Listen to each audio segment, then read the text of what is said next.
If you've been following Muzza in Bali for a while now, you'd know all about the renovation we did to the old house that was pretty much abandoned, and it's actually a very nice house. It's not in a bad location either. It's right in the middle of Denpasar city, and we got hold of the owner of the place. The place was left almost to rack and ruin.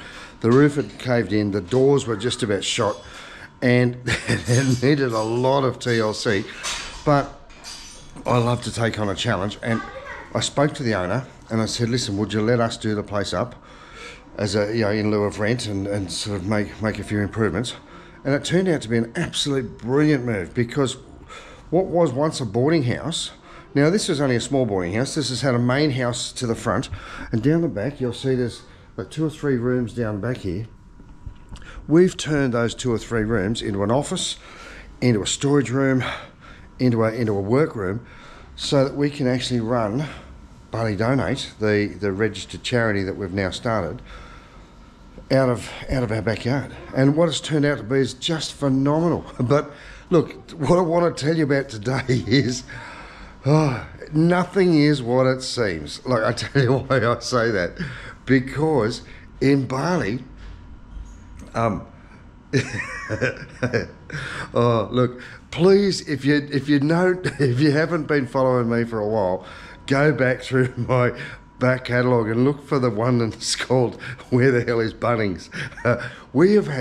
I've had the most incredible journey, frustrating as hell, I've got to say, interesting, humorous, annoying, but just trying to find basic stuff in Bali when you don't speak the language, trying to do basic things in Bali especially, look, in the tourist areas, almost everyone speaks English, so it's not hard to find someone who can translate for you or whatever. And I've learnt ways to cope.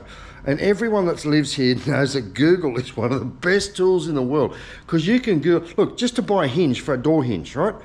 I don't know what the local word is, but I do know if I go to the local material shop, which their word for a local hardware store, a little small corner hardware store, and I show them a picture of a hinge, they'll go, oh, okay, I'll go get you one. And the rest of it can be sign language. But without my phone, without that ability to be able to show them a photo or translate or whatever, God, it's bloody difficult. Look, the only thing keeping my gate alive is a good old Bunnings gate catch from one of my subscribers, because I'm saying, oh my God, I just want something. What they do over here, they manufacture one. The guys will, with the welders and stuff, they'll come up here and they'll manufacture a slide box, but they don't do the same as what we're used to. I want something that can be locked, I want something that can access from the outside and inside. Put the call out, next minute I know I've got a guy coming over from, I think, Western Australia, I'm not sure, sorry pal, but he's dropped off a couple of little gate latches, and but so it brings me up to today's vlog. Nothing is what it seems. We built a beautiful little kitchen, hadn't quite finished it, didn't get the kitchen doors and the drawers and that finished, but they're actually being made as we speak. But the house that we had didn't have a kitchen. It had an area that was used for a kitchen, and it was a tiled sort of area. It was in behind a little door, and it was sort of pokey and whatever. So we opened it up. I mean, we actually had to, because the wall was chockers full of white ants, which is a big problem over here in Bali. So if you're buying or building a house, just understand that there's certain timbers not to use, and there's certain construction methods that's just going to end up in disaster. A lot of the buildings here, and look, let me start with this. There is almost no building code in Bali. Yes, you can get a permit to build a house, but sometimes you don't need one. Well, a lot of times they just don't bother. If you own the land or you've got the rights to the land, a lot of people just get the builder in, they start building a house. The council doesn't come running up to you and say, where's your permits? And all that. They don't. It's not like it is at home. There's no building consent. There's no plans. You can get that stuff. And if you're doing a commercial place, if you're building a place to be an office, to be a commercial property, if you're building it to rent it out to someone else, you actually need to do your homework, and you need to do a lot more. But if you've just got a bit of dirt and you want to build a house, you can pretty much do what you want. Now, I'm not speaking legally, I'm speaking, sorry, I'm speaking a bit more figuratively, because this is like the day-to-day practice. So look, we renovated this house. It's an old place, it's been around for a while. And we ended up in an absolutely beautiful place, almost nothing, because now we're renting. Now, a lot of people said, oh, but you built a house, or you did. We rented a place, and as a sort of a trade-off to the work that we put in, we put thousands of dollars of work into this house to bring it up to spec. We put a roof over our heads. We did a whole heap of work. All the doors had to be replaced, all the locks. People have been broken into the house through the ceiling, and so the ceiling had to be replaced. The jib board had to be replaced. A lot of paint, a lot of love. Internal was actually pretty good. It's also nearly all cement construction, so it's not too bad a place. But this whole wall here was had a motif of a naked woman on it. Like it looked like a I don't know, like a P-lab or a drug den or something. But anyway, so we did this house up. It took months, took a little bit of money, quite a lot of money, and we've moved in, we've settled down, we're having a nice time. We sort of moved in just at the end of the wet season last year, or this year, the end of the last wet season, so that's the beginning of 2023. And we went through the dry. Now it's just come back to the wet season. You look, because the lack of construction authority, or the lack of adherence to a building code, what we didn't realise, as soon as the rain started again, or even just a little bit before, there was a bit of a crack in the tiles in the kitchen floor. Now, it wasn't terribly big, wasn't a big problem, we'd just sort of walk around it, but suddenly the floor started to give away. And now it's just rubble with tiles over the top. So we've had to get our builders back in, and they've just smashed the whole floor. I'll take you inside and show this. Look, oh, look, looks like a nice little kitchen, but here we go. That's my kitchen floor. There's Babak. Hello. Hello. So that's. My fridge was there, my cabinets were there. We've taken all the benches out. There's my stove here at the moment. But we've got to rebuild the whole damn kitchen floor. We've got to do some plumbing work, because in tearing that apart, they've disturbed a little bit of a bit of pipe work, and they've smashed it up. I've got to bless these guys. I've got a little Kanga hammer, and I said, do you want the jackhammer? He goes, no, it's all right. So they've got a hammer with a pick on it, or just like a chisel bit, and they've just gone right through the whole thing. Now look, the good thing is construction over here is not expensive, and these guys have got in, and they're going to do the whole job. They're going to put new tiles, everything else, for about $200. Crazy. Like, the cost of material, so the cost of materials is actually pretty cheap, but the cost of labour is incredibly cheap. So in 2 or 3 days, we're going to have a brand new kitchen floor. They're going to put a cement slab over the top. They're going to put some cement reinforcing. So if the land does give way, what's happened is underneath that slab, the land has given way because it's started to get wet. And there's obviously, when we've changed the roof a bit, or what we've done with the house, and we've changed it, put a bit of more cement down than was here before, it's obviously changed the natural water course of the property, and that part of the backyard, or the side back of the house, has slumped down, dried up, I guess, or got wet. I don't know. Not under there. So they've got to go in there and do a top up. If you're building in Bali, don't expect it's going to be easy, and don't expect it's just going to follow a natural course. When we started the toilet block at the school, I spoke to Bapak, I spoke to our builder in here, and I said, how long do you think it'll take? And he said, oh, maybe 1.5 months. Well, it's taken 2.5, I think it is. He stuck to his quote, God bless him, and his quote was about half of what other builders had quoted us. The toilet block is fantastic. Now, this is the toilet block, for those who don't know. We've been sponsoring and supporting a school up in Uluwatu, Jimbaran, in the GWK Cultural Park, and it's a preschool, kindergarten sort of school with about 60 students. We've got all of those students now fully sponsored. We've built classrooms, and we've also now built an amenities block, because they had one toilet, and it was an old-fashioned, like a long drop toilet, which is not pretty. They had one toilet for 60 kids, and teachers and all my guests coming up every week. We take people that come over here, especially people with sponsored kids. All of those 61 kids have been fully sponsored. Now that means that people like you guys have donated enough money for us to be able to pay that child's school fees for 12 months, and it's about $200 a year. So it's not a lot of money, but that enables that child to go to school, get their books, get their uniforms, get all the things that they need to be able to be at school. And we've even started doing a little Christmas presents, or a bit of a top up with things like school shoes and backpacks and lunch boxes and stuff. So it's a whole nother story. But my builder, the guy who helped me build this place or rebuild this place, has spent the last 2 months at the school building that up. He had to put a whole new septic system in. It was a massive job.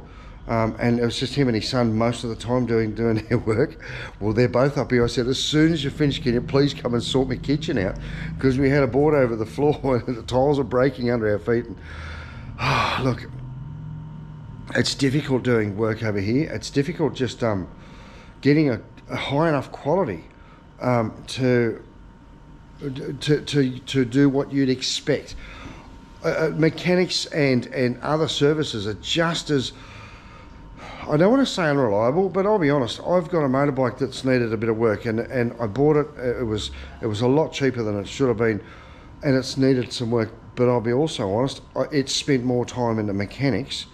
Every time I pick it up, there's been something else that needs doing, and then I've taken it back, and something else needs doing, and they just do one bit at a time.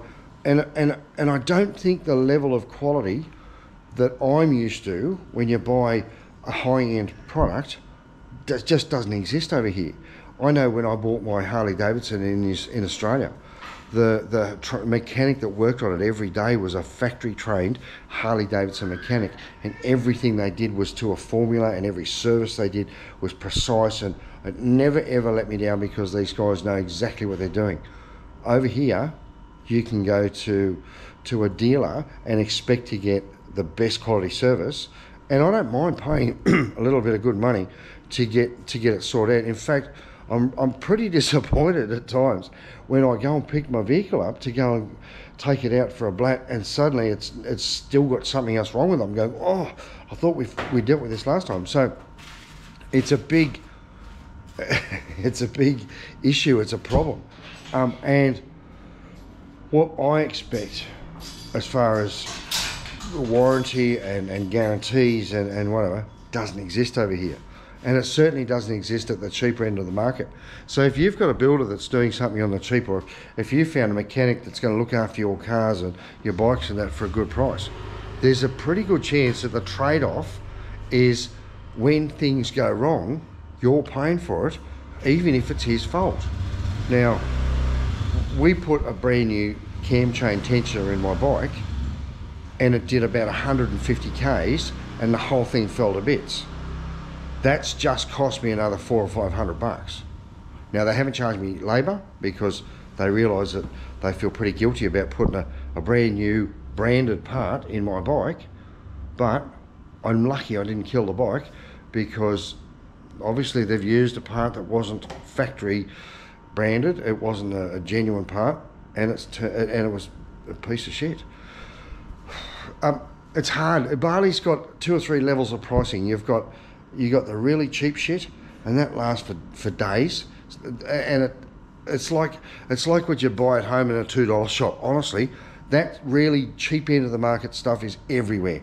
Then you get your medium stuff, which is their good stuff, and in tools and stuff you can get a really rubbish set of tools that will last you one little job and then they fall to bits.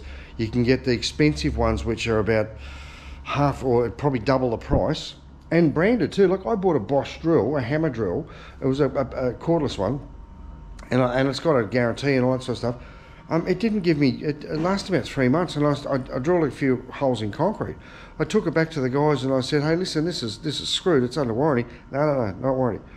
Now, maybe because I'm not a local, they're just having a bit of a go at me, but to be honest, they said they offered to send it off, and it was so much of a hassle, I didn't bother. I just got my tools back from home. But to get the quality of tools or the quality of parts that I expect to use as a tradesman or to use as an engineer or whatever, I spend a lot of money, or have spent in the past a lot of money, on good quality stuff. And you can't get that quality of stuff generally over here in Bali. You can actually get like brand name tools, but Makita and all that sort of stuff, but it's sort of like the rubbish version of Makita. It doesn't even have the build quality. It doesn't feel like the same stuff. So if you come into Bali and you want to do some work, you want to build a house, you want to set up a factory, you want to do any sort of business, you're here to stay. The biggest thing I'm going to say is just don't take anything for granted. It is going to take longer to do anything that you're hoping to do. It's going to be more difficult and more challenging. I had a good mate of mine who turned around the other day and said, "Oh, Muzza, I didn't know I've got to pay a 13-month salary." Now what that is at the new year, at the end of the year, it's customary over here. They don't have 4 weeks annual leave, but it is customary to give them 1 month's salary at around New Year. Now this is the tricky part. If you've got a mixture of Christian, Muslim and Hindu staff, normally you pay the extra month's salary at their New Year. Now the Hindu New Year is Nyepi in March. Ramadan, I think, is when the Muslim staff get it, which is also in March this year. But this is Christmas New Year here in Bali for the Christian calendar.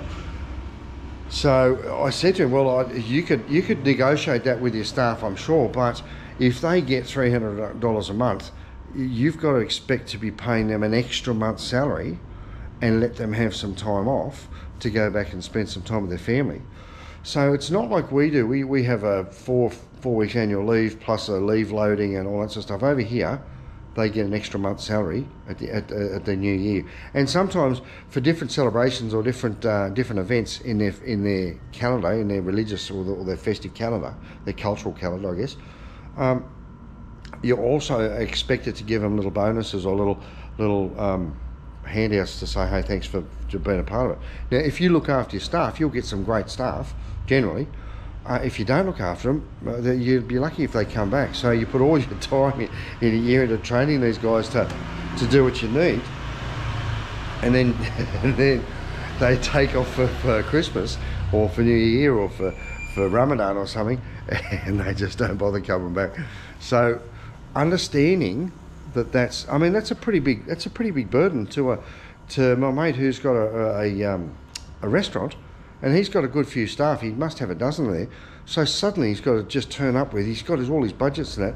Nobody said, hey, by the way, you've got to have the 13-month salary to give away if you're going to do it this new year. So there are some cultural differences. There are definitely some economic differences and expectations. It's not easy. And look, I want to make something really clear. We've talked in the last couple of months, well, certainly the last few weeks, about building, renting and leasing property. The reason for that whole exercise was there was a lot of people that are looking to move to Bali, to live in Bali, to invest in Bali. There's people coming over on investment visas. There's people coming over on retirement visas. I'm not here to tell you how to just come to Bali and make easy money, because nothing is easy in Bali. It's beautiful. It's lovely. I love it. But it's not easy, I promise you right now. If you think it's easy, you're going to be really, really disappointed. But if you want to come to Bali and you want to live here for a long term, or you want to invest in Bali, there are ways and means to do that. And some of them is to buy land, to build a house, to build factories, to invest in businesses, and in some cases to buy property that you can lease out to other people. Now, it depends entirely on the structure of your lease and the structure of the property that you're looking at, as to whether or not you're allowed to do that. And that's a whole nother story. And we're going to be talking next year, early in 2024. We're going to be talking to one of my legal advisors, who's an invaluable resource to me, just to say, what can I do? What are we allowed to do? We run a charitable trust over here. Well, I say we, but it's my wife and our colleagues, including my mate Katut and a whole heap of other people that are here doing the Bali Donate assistance, and I'm basically a spokesman. I'm the guy on the other end of the camera and the guy trying to rally the troops to try to get you guys to come over and help us out. I'm not personally involved because I'm not allowed to be. I'm not a local. I'm a foreigner. So there's so many things, even though I'm married to a local, that I can't do. And there's a huge gap in the Indonesian rules that say if you're not a local, there's so much you're not allowed to do. You can't just turn up here and think that you can buy a house. You can't turn up here and think that you can just get a job. And there's a lot of people, hundreds of people have written to me and said, Muzza, I want to come over, I want to move to Bali, I want to do this. What do you recommend? I'd say, well, first thing, give someone a phone call and get onto a legal advisor and say, what am I allowed to do? What are my qualifications? Do I bring some special skills? Am I an expert or a qualified person in an area that Bali needs some assistance? Because if you're not, there's a really good chance you're not even going to get a visa to get here in the first place. If you get a visa to get here, you're still expected to be contributing to the economy by paying other people to do your job. So if you're a one-man band and you're into tantric massage or something where you've got a very specific area of expertise, if you want to set a business up, look, it's hard to explain. For example, you could come over here with $100,000, $200,000, whatever. You come over here with some good money and decide, I want to come over here and I want to contribute to the Bali economy by building a restaurant or a resort or whatever. You're actually not really allowed to work behind the counter at your own resort or your own restaurant. You're expected to put once it's built, you're expected to put a maitre d' or a front of house person and a waiter and a chef and whatever. You're allowed to help train your staff. Now, this is just my advice. This is not legal advice. But you are allowed to contribute. You are allowed to be involved. You're just not allowed to take the job off someone. Even though you're providing income, you're not allowed to take the job off someone that's local that could be doing that work for them. So instead of cutting up the floor in my house and fixing that myself, which I'm perfectly capable of doing, I've had to go and get a builder, and it's not expensive, but I've had to get someone else to get in there and do the hard work for me, and that's helping them, helping the economy. It's saving me a lot of time and sweat as well. So if you want to build a restaurant, if you want to build a resort, if you want to start a tour company or whatever, you have to take a back seat and employ other people. If you want to, you can't just walk in here and start buying properties as an outsider and start renting them out to other people. And in fact, there's been a heap of people deported lately for doing exactly that. There are ways you actually can get involved in the rental market and the building market and the whatever, but this takes time, and it takes a corporate structure and tax and registration, and there's a whole heap of things that go in the way of someone who just comes over here quickly and says, oh, I'll do something on the cheap. So what I'm looking at with my vlogs is giving you some information across the board. I'm mostly talking to people who are looking to live here in Bali, who've got the visas or the opportunity, the legal means to be able to support themselves. And sometimes that means you need thousands of dollars, sometimes millions of dollars in the bank to get the right sort of investor visa. It is not easy to move to Bali. It is not easy to be able to live in Bali long term. There are various ways, and there's a few visas open at the moment. If you look back in my back catalogue about visa changes, we'll go through some of the options, and those options are likely to change. So if you're looking for the next 5 years and say, well, in 5 years' time I want to move to Bali, well, you might have to start putting wheels in motion to be able to make that possible. And I'm not saying it's not possible. I'm just saying it's going to be difficult. It will be. It'll be frustrating, I'll tell you that much right now. It'll be a little bit more complicated than you expect. There are lots of countries, and everyone's talking to me, oh, I might as well move to Vietnam or Taiwan or Philippines or something. Yeah, you know what? There are lots of countries that are open their borders and say, if you want to come over here, by all means, come over here.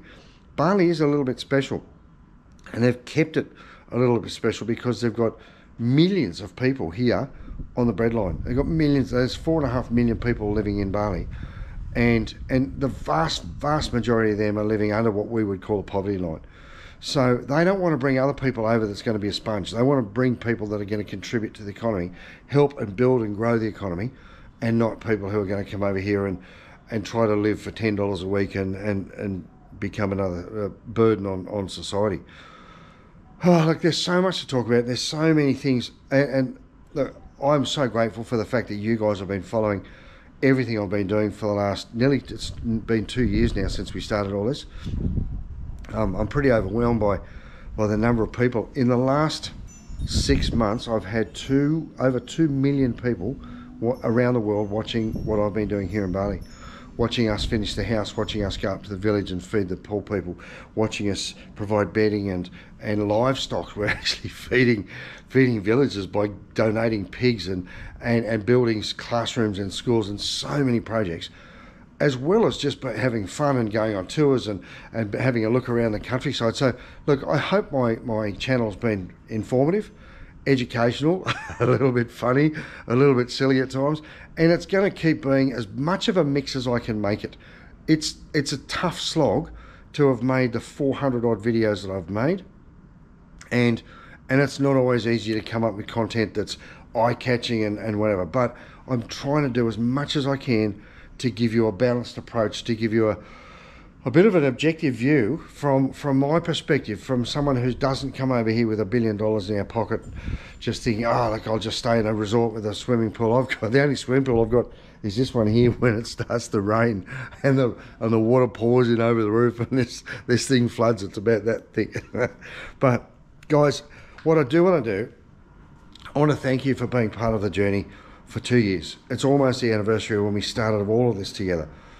We have achieved so much. We've fed tens of thousands of meals to people in remote regions of Bali that literally hadn't eaten for days. We have met and helped thousands of people that are the most beautiful, most lovely people. The smiles and the araha, the love and the what it's given me is 10 times more than what I've given out, and we've worked hard to try and help these guys because they deserve it. They're lovely people. Yes, there's scammers. Yes, there's rubbish. Yes, there's pickpockets and stupid shit happening here, like anywhere else in the world. But for those of you who have been to Bali more times than a couple, that get out of Kuta and go up into the hills and meet any of the locals, you already know what I'm talking about, because Balinese are the most beautiful people. They have a spiritual calmness about them. They believe in karma above everything else. So looking after you is their number one priority, because they know karma will look after them back, and if they're good people, then they get that back tenfold. And they've shown me more than anything in my life how important that is. Tonight I'm heading down to the first of my Christmas parties. Because of what we've been doing and the people we've been helping, I've also had the support of a couple of shops and a couple of venues. My mate Scotty, who runs Stonewall, which is a bit of a cabaret club, but it's a fairly new place in Bali. He's opened up his place to us and said, Muzza, if you want to bring a crowd around there, we'd love to give you a bit of free food and give you a chance to sort of have a venue where your subscribers or your mates can come along and get to meet you. And so we've been doing our meet and greets every Wednesday afternoon. Tonight's going to be our meet and greet Christmas party, and I'm looking forward to that. It could get a bit crazy. I've got my mate Al, the 77-year-old war veteran who's coming out with us tonight, and I'll tell you what, he doesn't know it yet. I'm going to try and drag him up to the gay bar, to the G Club. I went a couple of weeks ago and it was a bit of an eye-opener for me, but I reckon we'll take Al down now. I just want to see his reaction. It's a lovely venue. It's owned by the same guy. Scotty looks after that as well. But we're going to take it a little bit easy over Christmas. It's about time just to spend a bit of time with family and friends. I will be doing some live vlogs, so if you haven't subscribed to Muzza in Bali and you want to keep in touch with us, you want to get to know what we're doing day by day, then by all means, hit that subscribe button. Give us a thumbs up too. If you like what we're doing, the reason that those thumbs up works, YouTube has an algorithm. The more people watching and the more people doing that, the more people YouTube suggests us to, it'll sort of pop up in someone that isn't a part of our team so far. It'll pop up in their feed, and they get a chance to go, oh, I wonder what this guy's about. So please give us a thumbs up. If we get 1,000 views on this, I'd love to see 900 thumbs up, because that means you guys are supporting us. It means it doesn't cost $1. It doesn't cost anything to give us a thumbs up, but it does help us in a huge way to spread what we're doing out to other people. We are going to go live tonight from the bar at Stonewall. It's a cabaret bar. They do some raunchy dancing, a bit of burlesque, and definitely a bit of really erotic, what do they call it, tango. There's usually a really good band, and there's going to be a bit of frivolities and a bit of fun. So tonight, if you get to see this video, jump on, if you watch for Muzza live, and you'll get if you put a little notice bell and tick that bell icon, as soon as I do a new video, if I go live, it'll pop up in your phone or on your feed and say, hey, Muzza's doing a new video, and you won't miss any of that. So, and over the next few weeks, while we're taking a bit of a break over Christmas, we're looking to go on a bit of a road trip. Me and Fee have got the time to ourselves, so I thought, well, let's just jump on the bike and do a bit of a lap around Bali or something, go away just for the two of us. Her son, Jonathan, is gone over to Jakarta to spend Christmas with his mum, with his grandmum and their family, so that'll be nice for him to have a bit of time with the family, and it'll also be nice for Fee and I to have a little bit of quiet time together and rip the kitchen out and do a little bit of maintenance as well. But I just want to thank you all. It's been an incredible 12 months. I can't describe how busy, chaotic, fulfilling, and frustrating it's been, honestly, but it's been unbelievable. I've just met the most incredible people. I have spent every week surrounded by people that have been watching us, coming over. How can we help? What can we do? What can I bring over to help you out? I've got people donating sheets and pillowcases and salt and vinegar chips. Skittles, boxes of Skittles, you name it. If you're coming over and you've got no duty free, get on to me, please, because Jim Beam is bloody expensive over here. But to be honest, look, anything you bring over, we can put to good use. The donations that we've been receiving for Bali Donate have helped us to help thousands of people, and to really make a little difference in small communities. We've helped a young man who fell out of a coconut tree 5 years ago to walk for the first time in 5 years. We started with a wheelchair, and we gave him some proper crutches that enabled him to be able to get up and move, and he thought he was crippled for life, and that young guy can now move around his own backyard. It's a long way for him to be jogging down a marathon or something, but I tell you what, most incredible thing I've done is to see that man get up on his forearms and just start pulling himself along, and it was just beautiful. We've met some unbelievable people. My mate Damo, he's come over here, spent a lot more time here. He's also investing in the people of Bali. He's built himself a whole little food court. He's got a pizza shop and a chicken shop and a salon as well, and he's got more plans to build more places. He managed to get a little alleyway that was up for rent, and he's put a lot of money and a hell of a lot of time to making that to actually building something that the people of Bali can use for training, for employment, to learn about running a business and whatever. And Damo's doing it as a bit of a legacy and as a way of giving something to Bali back. A lot of people that have been here for a while just want to give something back to Bali because Bali's given them something. And if you don't understand that, and you're still watching after 30, 20 minutes or whatever it is, you need to come to Bali, spend a few weeks here, relax, enjoy it. Yes, there's a bit of crazy stuff, there's a bit of nightlife, there's a bit of fun, but there's also a bit of mana, there's some mahi, there's some spirit and some culture here that transcends almost anything I've ever seen anywhere in the world. And I've spent a lot of my life traveling around just trying to enjoy as much of it as I can. So happy Christmas. If I don't get to see you before now, if you don't get to pop into our Christmas specials, I will be doing some live videos. I don't know how much time I'm going to get to be doing some regular vlogs, but I will be out there building some content so that as we come through into the new year, I'll give you a bit of an update on what's happening in Bali, how you can make the best of it, If you've got questions, please send it to us. Just make lots of comments. Remember those thumbs up. Subscribe to what we're doing. It doesn't cost any money to subscribe. It just gives you a chance to know when we've done another video.